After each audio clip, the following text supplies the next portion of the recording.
સાબરકાંઠાના હિંમતનગર ખાતે ભારતીય કિસાન સંઘ દ્વારા કલેક્ટરને આવેદનપત્ર આપવામાં આવ્યું, જેમાં છેલ્લા કેટલાય સમયથી પાક વીમા સહિતના મુદ્દે સરકાર સહિત વહીવટી તંત્ર દ્વારા ચોક્કસ પગલાં લેવાયા નહોતા।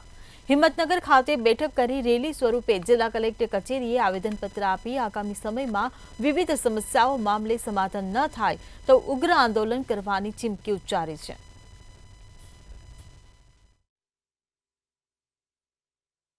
ત્રિવાર્ષિક બેઠક આજે હિંમતનગર મુકામે મળી।